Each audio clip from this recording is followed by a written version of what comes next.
ദൈവനാമത്തിന് മഹത്വം ഉണ്ടാകട്ടെ. ഇമ്മാനുവേൽ മിഷൻ ടിവിയിലൂടെ എന്നെ ശ്രവിക്കുന്ന ഓരോരുത്തർക്കും കർത്താവായ യേശുക്രിസ്തുവിന്റെ നാമത്തിലുള്ള സ്നേഹവന്ദനത്തെ ഞാൻ അറിയിക്കുന്നു. ഇന്ന് അല്പസമയത്തെ ചിന്തയ്ക്കായിട്ട് തിരഞ്ഞെടുത്തിരിക്കുന്ന വേദഭാഗം 1 തെസ്സലോനിക്കർക്ക് എഴുതിയ ലേഖനം, അതിന്റെ 4-ാമത്തെ അധ്യായം 16-17 വാക്യങ്ങളാണ്.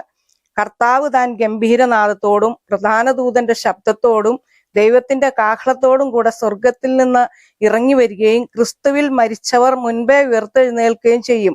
പിന്നെ ജീവനോടെ ശേഷിക്കുന്ന നാം അവരോട് ഒരുമിച്ച് ആകാശത്തിൽ കർത്താവിനെ എതിരേൽപ്പാൻ മേഘങ്ങളിൽ എടുക്കപ്പെടും. ഇങ്ങനെ നാം എപ്പോഴും കർത്താവിനോട് കൂടെ ഇരിക്കും. ഈ വചനങ്ങളെ കൊണ്ട് അന്യോന്യം ആശ്വസിപ്പിച്ചുകൊള്ളുവീൻ. ഈ വചനത്തെ ആസ്പദമാക്കി കർത്താവിന്റെ 2ാമത്തെ വരവിനെ കുറിച്ച് അല്പസമയം ഒന്ന് ഒരുമിച്ച് ചിന്തിക്കാമെന്നാണ് ആഗ്രഹിക്കുന്നത്. ഇന്ന് പകൽക്കാലം നമ്മുടെ ചുറ്റുവട്ടങ്ങളിലേക്കൊക്കെ അല്ലെങ്കിൽ ഈ ലോക സംഭവങ്ങളിലേക്കൊക്കെ നോക്കിയാല് കർത്താവിന്റെ 2ാമത്തെ വരവിനെ കുറിച്ച് കർത്താവ് പറഞ്ഞിട്ടുള്ള ലക്ഷണങ്ങളൊക്കെ ഇങ്ങനെ കാണാനായിട്ട് ഇടയാകുന്ന ഒരു സന്ദർഭമാണ്.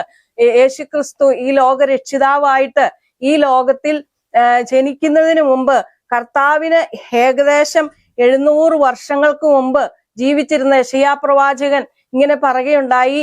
യെശയ്യാവ് 7:14 കന്യക ഗർഭിണിയായി ഒരു മകനെ പ്രസവിക്കും, ഇമ്മാനുവേൽ എന്ന് പേർ വിളിക്കണമെന്ന്. അത് നമുക്ക് മത്തായിയുടെ സുവിശേഷം 1:22 അതിന്റെ നിവൃത്തി എന്നോണം കന്യക ഗർഭിണിയായ ഒരു മകനെ പ്രസവിക്കും, അവന് ദൈവം നമ്മോട് കൂടെ എന്നർത്ഥമുള്ള ഇമ്മാനുവേൽ എന്ന് പേർ വിളിക്കണം എന്നുള്ള ആ കാര്യങ്ങളൊക്കെ നമുക്ക് ആ വചനത്തിൽ നിന്ന് മനസ്സിലാക്കാനായിട്ട് സാധിക്കും. ഇതുകൂടാതെ സെക്കറിയാവ് 9:9 യേശു കർത്താവ് ആ കഴുതപ്പുറത്ത് വരുന്ന ആയ സംഭവം അന്ന് അവിടെ രേഖപ്പെടുത്തിയിട്ടുണ്ട്. അതുപോലെ തന്നെ മത്തായി 21:1 മുതൽ 11 വരെയുള്ള വാക്യത്തില് ആ ഓശാന പെരുന്നാളിന് യേശു കർത്താവ് ആ ചെറു കഴുതക്കുട്ടിയുടെ പുറത്ത് കയറി വരുന്ന ആ സംഭവം അങ്ങനെ നടന്നതായിട്ട് നമുക്ക് വചനത്തിൽ നിന്ന് മനസ്സിലാക്കാനായിട്ട് സാധിക്കും.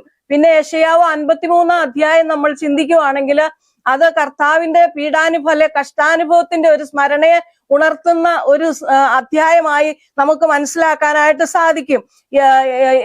സങ്കീർത്തനം 22 കർത്താവിന്റെ അങ്കിക്കായിട്ട് അവർ ചീട്ടിട്ടു എന്ന് നമുക്ക് മനസ്സിലാക്കാൻ കഴിയും. പിന്നെ മരണസമയത്ത് ഇങ്ങനെ പറയുന്നുണ്ടല്ലോ, മറ്റേ കള്ളന്മാരുടെ ഒക്കെ വന്ന് കാലൊടിച്ചു, പക്ഷെ കർത്താവിന്റെ അടുത്ത് വന്നപ്പോ കർത്താവ് അതിന്റെ പ്രാണനെ കർത്താവ് പിതാവിന്റെ കയ്യിൽ ഏൽപ്പിച്ചു കഴിഞ്ഞിരുന്നു. അപ്പം അവന്റെ ഒരു അസ്ഥിയും ഒടിയല്ലെന്നുള്ള ആ പ്രവചനം ഇങ്ങനെ നോക്കിക്കഴിഞ്ഞാല് വേദപുസ്തകത്തിലെ ഒത്തിരി സ്ഥലത്ത് യേശു കർത്താവിന്റെ 1ാമത്തെ വരവ് എന്ന് പറഞ്ഞാല് മനുഷ്യവർഗത്തിന്റെ രക്ഷയ്ക്ക് വേണ്ടി അവതരിക്കുന്ന കാര്യം പല സ്ഥലത്തും പറയുകയും ശുശ്രൂഷയെ കുറിച്ച് പറയുകയും വളർന്നതിനെ കുറിച്ച് പറയുകയും ഒക്കെ ചെയ്തിട്ടുണ്ട്. അതുപോലെ തന്നെ നമുക്കറിയാം കർത്താവ് ഈ ഭൂമുഖത്ത് പരസ്യ ശുശ്രൂഷ ആരംഭിച്ച സമയത്ത് മുതല് ആ 3.5 വർഷക്കാലം ശിഷ്യന്മാരുമായിട്ടൊക്കെ ആയിരിക്കുമ്പോൾ കർത്താവ് തന്നെ പലപ്പോഴും പറഞ്ഞിട്ടുണ്ട്, ഞാന് ഉയർത്തെഴുന്നേൽക്കും. പരീശന്മാരാലും പ്രമാണികളാലും മനുഷ്യരാലൊക്കെ പലതും സഹിക്കുകയും അവസാനം ഉയർത്തെഴുന്നേൽക്കും എന്ന് പറഞ്ഞിട്ട് ഞാനിങ്ങനെ ഈ മത്തായി, മർക്കോസ്, ലൂക്കോസ് എന്നീ സുവിശേഷങ്ങളിലൊക്കെ വായിച്ചപ്പോൾ ആ ഭാഗങ്ങള് ആവർത്തിച്ച് പറയുന്നത് ഞാനൊന്ന് നോട്ട് ചെയ്യാൻ ഇടയായി തീർന്നു.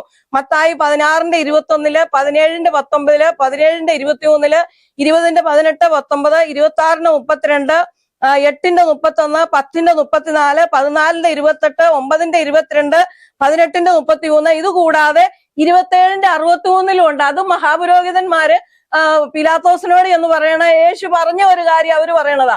അപ്പൊ ഇതിൽ കൂടുതലും ചിലപ്പോ നിങ്ങളൊന്ന് കൃത്യമായിട്ടൊന്ന് നോക്കിക്കഴിഞ്ഞാൽ കാണാനായിട്ട് കഴിയും. ഇതൊക്കെ കർത്താവിന്റെ ആ ക്രൂശ് മരണത്തെ കുറിച്ച് കർത്താവ് ആവർത്തിച്ച് ശിഷ്യന്മാരോട് പറയുന്നത് നമുക്ക് മനസ്സിലാക്കാൻ കഴിയും.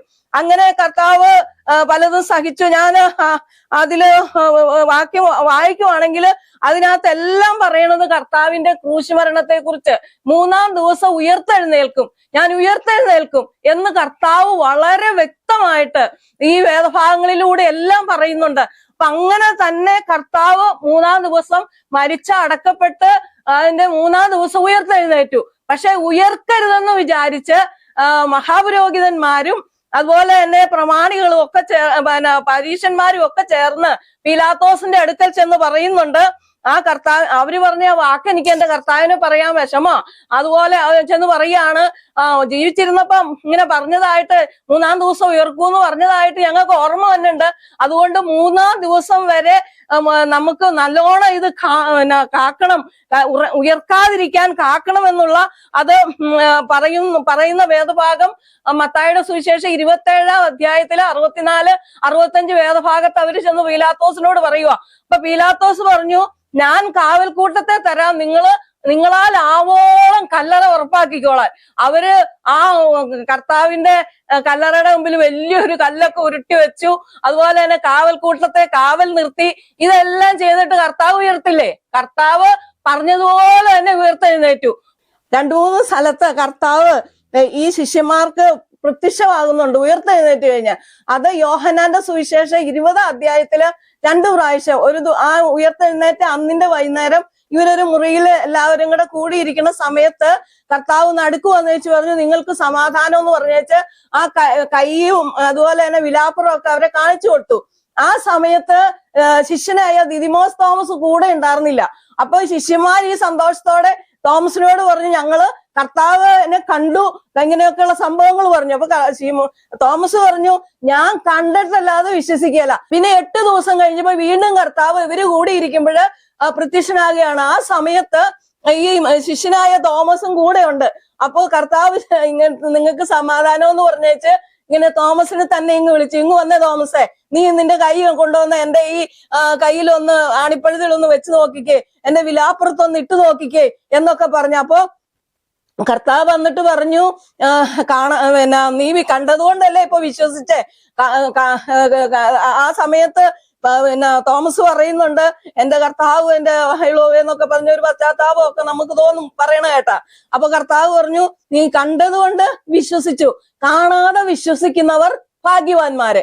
അപ്പൊ അങ്ങനെ കർത്താവ് രക്ഷകനായി ലോകരക്ഷിതാവായി ജനിക്കൂ എന്ന് പറഞ്ഞ് ജനിച്ചു, പ്രവൃത്തി ചെയ്തു, മരിച്ചു, അടക്കപ്പെട്ടു, 3-ാം നാൾ ഉയർത്തെഴുന്നേൽക്കുമെന്ന് പറഞ്ഞു. അത് സംഭവിച്ചു. ഇനി ഈ ലോകത്ത് സംഭവിക്കാനുള്ളതില് ഏറ്റവും വലിയൊരു സംഭവമാണ് നമ്മുടെ കർത്താവിന്റെ 2ാമത്തെ വരവ്. അത് കർത്താവ് തന്നെ പറഞ്ഞിട്ടുണ്ട്. യോഹന്നാൻ സുവിശേഷം 14-ാം അധ്യായം 1 മുതൽ 3 വരെയുള്ള വാക്യങ്ങൾ വായിച്ചു കഴിഞ്ഞാല് യേശുക്രിസ്തുവിൽ വിശ്വസിക്കണം, പിതാവിൽ വിശ്വസിക്കണം, എന്റെ ഭവനത്തിൽ അനേക വാസസ്ഥലങ്ങൾ ഉണ്ട്, ഇല്ലെങ്കിൽ ഞാൻ നിങ്ങളോട് പറയുമായിരുന്നു, ഞാൻ പോയി സ്ഥലം ഒരുക്കുക, പിന്നെയും വന്ന് ഞാൻ നിങ്ങളെ എന്റെ അടുക്കൽ ചേർത്തുകൊള്ളൂ. അത് കർത്താവ് തന്നെ പറഞ്ഞതാ. യാതൊരു ഈ വചനത്തിനൊരു വള്ളിക്കോ പുള്ളിക്കോ മാറ്റമില്ലെന്ന് മർക്കോസ് 16:31 പറയുന്നുണ്ട്. ഇന്ന് പകൽക്കാലം ദൈവമക്കളെ ഓർക്കണം, ഈ ശിഷ്യന്മാര് കൂടെ ഇരുന്നോണ്ട് പലപ്പോഴും സംശയങ്ങളും കാര്യങ്ങളും ഒക്കെ ചോദിക്കുന്നുണ്ട്. കർത്താവെ, അങ്ങയുടെ വരവെപ്പോഴാ, യേശുവിന്റെ കാലത്തെ കുറിച്ച് പറഞ്ഞത് എപ്പോഴാ സംഭവിക്കണേ, ഇങ്ങനെ പല കാര്യങ്ങൾ ചോദിച്ചപ്പോഴ് നമുക്കറിയാം മത്തായിയുടെ സുവിശേഷം 24-ലും മർക്കോസിന്റെ സുവിശേഷം 14-ലും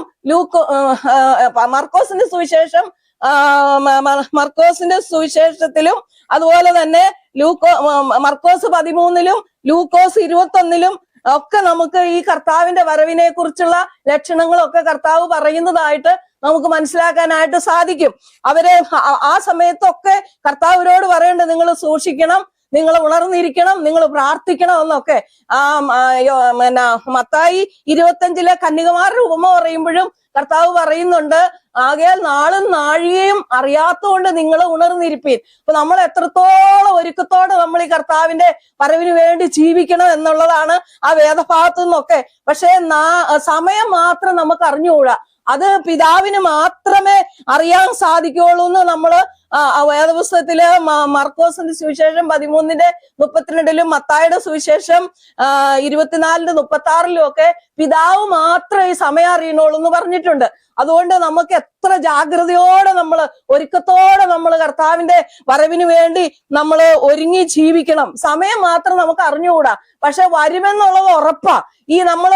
പിന്നെ രണ്ടാമത് നമ്മൾ ചിന്തിക്കുവാണെങ്കിൽ ഈ ദൂതന്മാര് പറഞ്ഞു, കർത്താവ് അങ്ങനെ ആ മലയില് സ്വർഗാരോഹണം ചെയ്യുന്ന സമയത്ത് ഇവരൊക്കെ കൂടി ഇരുന്ന് കർത്താവ് ഇങ്ങനെ പൊങ്ങി പോകുമ്പോ അവരെ കൈയെടുത്ത് ഇങ്ങനെ അനുഗ്രഹിച്ച് അത് പോകുമ്പോൾ അവര് വലിയ സങ്കടത്തോടെ നോക്കിയിരിക്കുക. അപ്പൊ ആ ദൂതന്മാര് പറഞ്ഞു, നിങ്ങൾ എന്തിനാ ഗലീല പുരുഷന്മാരെ ഇങ്ങനെ നോക്കി നിൽക്കണേ, കർത്താവ് പോയ പോലെ വീണ്ടും വരും, മാനുഷികമാർക്ക് അവര് സങ്കടമുണ്ട്. മനുഷ്യനായതുകൊണ്ട് അവരുടെ ഉള്ളിൽ സങ്കടമുണ്ട്. കാരണം 3-3.5 വർഷക്കാലം കൂടെ കൊണ്ടു നടന്ന് ഒന്നിനും കുറവില്ലാതെ ഒന്നിനും മുട്ടില്ലാതെ നടത്തിയ അരുമനാഥൻ എങ്ങനെ പോയപ്പോ അവർക്ക് മാനുഷികമായ വിഷമമുണ്ട്. നമ്മളൊക്കെ തമ്മിൽ നമ്മുടെ കുഞ്ഞുങ്ങളൊക്കെ അന്യദേശത്തൊക്കെ ആയിരിക്കുമ്പോൾ ഞാൻ ഓർക്കുന്നുണ്ട്, ഞങ്ങള് കുഞ്ഞുങ്ങളുടെ അടുത്ത് പോയിട്ട് തിരിച്ച് വാഷിങ്ടൺ DC വന്ന് ഞങ്ങളെ കയറ്റി വിടണായ സമയത്ത് ആ മോളും കുടുംബവും മോനും ഒക്കെ വന്ന് ഞങ്ങളെ ആ എയർപോർട്ടിൽ കൊണ്ടുവന്ന് വരുമ്പോ അവർക്കും സങ്കടം, ഞങ്ങൾ പോരുമ്പോ ഞങ്ങൾക്കും സങ്കടം. എന്നാൽ അത് മാനുഷികമായ ഒരു സങ്കടമാണ്. അങ്ങനെ ഈ ശിഷ്യന്മാരും സങ്കടപ്പെട്ടപ്പോഴാ ദൂതന്മാർ അവരോട് ധൈര്യപ്പെട്ടു പറഞ്ഞു, നിങ്ങൾ ഇങ്ങനെ സങ്കടപ്പെടണ്ട, കർത്താവ് പോയതുപോലെ തന്നെ വീണ്ടും വരും. പിന്നെ നമുക്ക് ഇപ്പൊ നമ്മൾ വായിച്ച ആ കുറിവാക്യത്തിലും അപ്പോസ്തലന്മാര് പറഞ്ഞതില് പൗലോസ് അപ്പോസ്തലൻ പറഞ്ഞ ഒരു വാക്യമാണ് നമ്മൾ വായിച്ചത്. കർത്താവ് താൻ ഗംഭീരനാദത്തോടും പ്രധാന ദൂതന്റെ ശബ്ദത്തോടും ദൈവത്തിന്റെ കാഹളത്തോടും കൂടെ സ്വർഗത്തിൽ നിന്ന് ഇറങ്ങി വരികയും ക്രിസ്തുവിൽ മരിച്ചവർ മുമ്പേ ഉയർത്തെഴുന്നേൽക്കുകയും ചെയ്യും. പിന്നെ ജീവനോട് ശേഷിക്കുന്ന നാം അവരോട് ഒരുമിച്ച് ആകാശത്തിൽ കർത്താവിനെ എതിരേൽപ്പാൻ മേഘങ്ങളിൽ എടുക്കപ്പെടും. ഇങ്ങനെ നാം എപ്പോഴും കർത്താവിനോട് കൂടെ ഇരിക്കും. ഈ വചനങ്ങളെ കൊണ്ട് അന്യോന്യം ആശ്വസിപ്പിച്ചു കൊള്ളുവീൻ. ഈ കാലഘട്ടം വല്ലാത്ത ഒരു കാലഘട്ടവും സുവിശേഷത്തിന് വിരുദ്ധമായി അന്ന് ഈ മഹാപുരോഹിതന്മാരും പരീക്ഷന്മാരും ഒക്കെ ചേർന്ന് കർത്താവ് ഉയർക്കാതിരിക്കാൻ വേണ്ടി എത്രത്തോളം അവർ പരിശ്രമിച്ചോ അതിലേറെയായിട്ട് കർത്താവിനെ അറിയാതെ ജനം ജീവിച്ച് നശിച്ചു പോകാൻ വേണ്ടി അതിന് തക്കവണ്ണം ഈ സുവിശേഷ വേലയ്ക്ക് വിരുദ്ധമായിട്ട് ഒരുപാട് കാര്യങ്ങൾ ഇപ്പൊ നടക്കുന്നുണ്ട്. എന്നാലും ഈ കർത്താവിന്റെ മക്കൾക്ക് അതിനും എല്ലാം സുവിശേഷം പറയുന്നതിനും എല്ലാം പേടിയുണ്ടോ? അവര് അതിശക്തിയോടെ ഈ നാളുകളിൽ സുവിശേഷം പറയുന്നതായിട്ട്. കാരണം ഈ വചനം നശിപ്പിക്കാൻ പലരും നോക്കിയിട്ടുണ്ട്, ഈ വചനം ഇല്ലാതെയാക്കാൻ, ഭൂമുഖത്തുനിന്ന് തുടച്ചു മാറ്റാൻ. എന്നാല് ഇന്ന് നമ്മൾ ഈ ദൈവവചനത്തെ കുറിച്ച് പറയുവാണ്, ഇത് സത്യവചനമാ, ഇതിനെ ആർക്കും നശിപ്പിക്കാൻ കഴിയുകയില്ല. ഇന്ന് കർത്താവിന്റെ വചനം പോലെ ഇന്ന് മനുഷ്യര് വായിച്ചറിയുന്ന വേറെ ഏതൊരു പുസ്തകമാണ് ഉള്ളത്? അതുപോലെ കർത്താവിന്റെ വചനം പോലെ ഇത്രത്തോളം എതിർപ്പ് പിടിച്ച പുസ്തകം ഏതാ ഉള്ളത്? കർത്താവിന്റെ വചനം പോലെ ഇത്രത്തോളം മനുഷ്യനെ രൂപാന്തരപ്പെടുത്തുന്ന വേറെ ഏത് പുസ്തകമാണ് ഈ ലോകത്തുള്ളത്? നമ്മളെല്ലാം പല പുസ്തകങ്ങളും പഠിക്കണ കാലത്തും ഒക്കെ വായിച്ചിട്ടുള്ളവരും പഠിച്ചിട്ടുള്ളവരും. എന്നാൽ എന്റെ ജീവിതത്തിൽ ഞാൻ പറയട്ടെ, ഇതുപോലെ മനോഹരമായ ഒരു പുസ്തകം വേറെ ഇല്ല. അതുകൊണ്ട് ഈ പുസ്തകത്തിൽ പറഞ്ഞിരിക്കുന്നതിനൊന്നും ഒരു മാറ്റവും ഇല്ല. അതുകൊണ്ട് നമ്മുടെ കർത്താവ് വരുമെന്നുള്ളത് അത് നമ്മൾ മരിച്ചുപോയി കഴിഞ്ഞാണോ വന്നത്, ജീവിച്ചിരിക്കുമ്പോഴാണോ, എപ്പോ വന്നാലും കർത്താവിൽ ജനിച്ച് കർത്താവിൽ ജീവിച്ച് കർത്താവിൽ മരിക്കുന്നവർക്ക് അതൊരു പ്രശ്നമേ അല്ല. അതുകൊണ്ട് നമ്മുടെ ഉത്തരവാദിത്വം നമ്മൾ ഒരുക്കത്തോടെ ജീവിക്കുക എന്നുള്ളതാ. നമ്മൾ സുവിശേഷമൊക്കെ പറയുമ്പോ ചിലരൊക്കെ പറയൂലേ, ഇത്രയും നാളായല്ലോ ഇതുവരെ വന്നില്ലല്ലോ. എന്നോടൊക്കെ ചിലരൊക്കെ പറഞ്ഞിട്ടുണ്ട്, നിങ്ങൾ പോയിട്ടുണ്ടോ, കണ്ടിട്ടുണ്ടോ, സ്വർഗം കണ്ടിട്ടുണ്ടോ, അവിടുന്ന് എല്ലാവരും വന്നിട്ടുണ്ടോ, ഇതൊക്കെ ചോദിക്കും ദൈവമക്കളെ. പക്ഷെ നമുക്ക് അന്നേരം ഓർക്കാം, ആ ലൂക്കോസ് 16-ാം അധ്യായത്തില് ആ ധനവാന്റെ ലാസറിന്റെയും കഥയില് ഉപമയില് ധനവാൻ ഇങ്ങനെ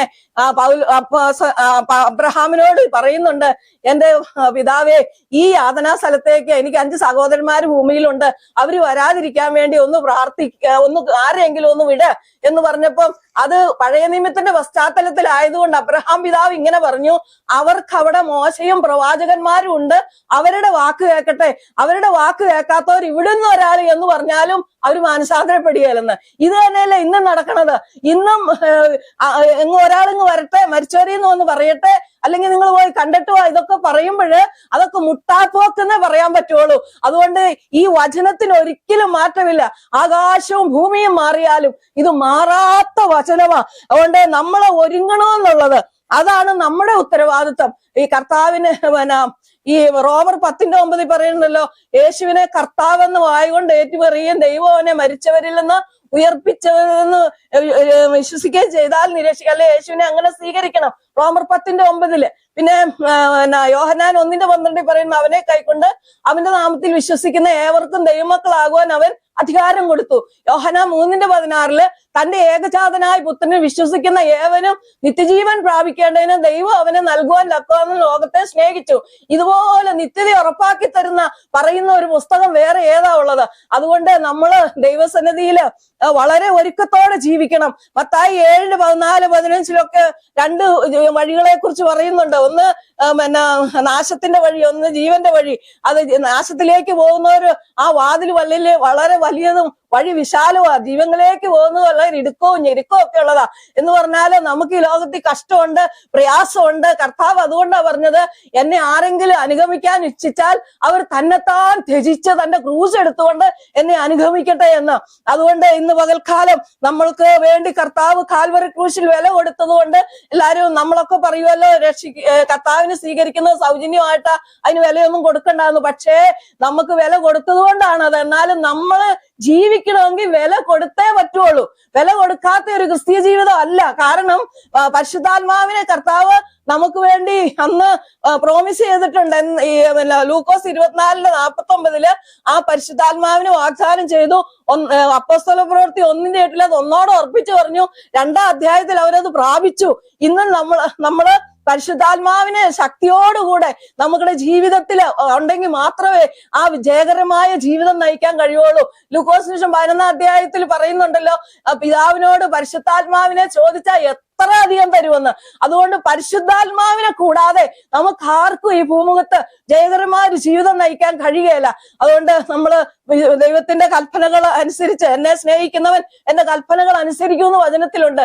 കൽപ്പനകൾ ഏതൊക്കെയാന്ന് ചോദിച്ചാൽ ഒരുപാടുണ്ട്. അത് വചനം വായിക്കുമ്പോഴും നമ്മൾ കേൾക്കുന്ന പ്രസംഗങ്ങളിൽ കൂടെ എല്ലാം കൂട്ടായ്മയിലും എല്ലാം അത് മനസ്സിലാക്കാൻ പറ്റും. എന്നാലേ നമ്മളുടെ ഉത്തരവാദിത്വം അത് എത്രത്തോളം. കർത്താവ് പറഞ്ഞു, നിങ്ങൾ തമ്മിൽ സ്നേഹിക്കണം, നിങ്ങൾ ക്ഷമിക്കണം, നിങ്ങൾ വിധിക്കരുത്, നിങ്ങൾ കോപിക്കരുത്. എന്തെല്ലാം നല്ല എന്തോ ഒരു ഞാൻ ഓർക്കുക, ഈ പുസ്തകത്തിൽ പറഞ്ഞേക്കണ പോലെയൊക്കെ ഒന്ന് ജീവിച്ചാല് ഈ ലോകത്തിൽ തന്നെ എന്തൊരു സന്തോഷം ദൈവമക്കളെ. അതുകൊണ്ട് ഈ കർത്താവിന്റെ വരവിന് വേണ്ടി നമുക്ക് ഒരുങ്ങാം. നമ്മളും നമ്മുടെ കുഞ്ഞുങ്ങളും നമ്മുടെ പ്രിയപ്പെട്ടവരും, നമുക്ക് പ്രിയപ്പെട്ട ആരെങ്കിലും മരിച്ചു കഴിഞ്ഞാൽ കല്ലറയ്ക്കൽ വരെ കരഞ്ഞിടിച്ച് നിലവിളിച്ച് ചെന്നേച്ച് തിരിച്ചു പോരുവല്ലേ ചെയ്യാറുള്ളൂ, ചെയ്യാൻ പറ്റുള്ളൂ. എന്നാല് ഈ നിത്യത വരെയുള്ള ബന്ധം എല്ലാരും ഉണ്ടെങ്കിലും നമുക്കത് എത്ര സന്തോഷമാ. അതുകൊണ്ട് നമ്മളും ഞാനും നിങ്ങളും നമ്മുടെ മക്കളും എല്ലാവരും ഈ കർത്താവിന്റെ വരവിന് വേണ്ടി, അതുപോലെ തന്നെ കർത്താവ് പറഞ്ഞിട്ടുണ്ട്, ആ ശമരിയ സ്ത്രീയോട് പറഞ്ഞു, ആ മലയിലും അല്ല ഈ മലയിലും അല്ല ദൈവത്തെ നമസ്കരിക്കേണ്ടത്, സത്യ നമസ്കാരികള് ദൈവത്തെ ആത്മാവിലും സത്യത്തിലും നമസ്കരിക്കണമെന്ന്. അപ്പം കർത്താവിന്റെ കൽപ്പനയിൽപ്പെട്ട എല്ലാ കൽപ്പനകളും അനുസരിക്കാൻ നമ്മൾ ബാധ്യസ്ഥരാണ്. തന്റെ ലംഘനങ്ങളെ മറയ്ക്കുന്നവന് ശുഭം വരികയില്ല, അവയെ ഏറ്റുപറഞ്ഞ് ഉപേക്ഷിക്കുന്നവർക്ക് കരുണ ലഭിക്കും. അതുകൊണ്ട് അവനവന്റെ തെറ്റ് അവരവർക്കറിയാം, അത് ഏതാണെന്ന് മനസ്സിലാക്കി അത് ദൈവത്തെ സന്നിധിയിൽ പറഞ്ഞ് അതിന്മേൽ പരിശുദ്ധാത്മാവിന്റെ ശക്തി പ്രാപിച്ച് അതിനെ ജയിച്ച് നമ്മള് ജീവിച്ച് മുന്നേറണം. അങ്ങനെയുള്ളവർക്ക്, കർത്താവിൽ ജനിച്ച് കർത്താവിൽ ജീവിച്ച് കർത്താവിൽ മരിക്കുന്നവർക്ക് കർത്താവിന്റെ വരവ് ഒരിക്കലും പേടിക്കേണ്ട കാര്യമില്ല. നമുക്ക് ആ കർത്താവിനെ എതിരേൽപ്പാനായിട്ട് നമുക്ക് എല്ലാവർക്കും ഒരുങ്ങാം. ഈ വചനം കേൾക്കുന്ന ആരും നശിച്ചു പോകരുതേ, അല്ലെങ്കിൽ നമ്മൾ ആരും കൈവിടപ്പെട്ടു പോകരുതേ എന്നുള്ള ആ ആഗ്രഹത്തോടും ആ പ്രാർത്ഥനയോടും കൂടെ ഞാൻ സംഹരിക്കുന്നു. ദൈവനാമം മഹത്വപ്പെടട്ടെ. ആമേൻ.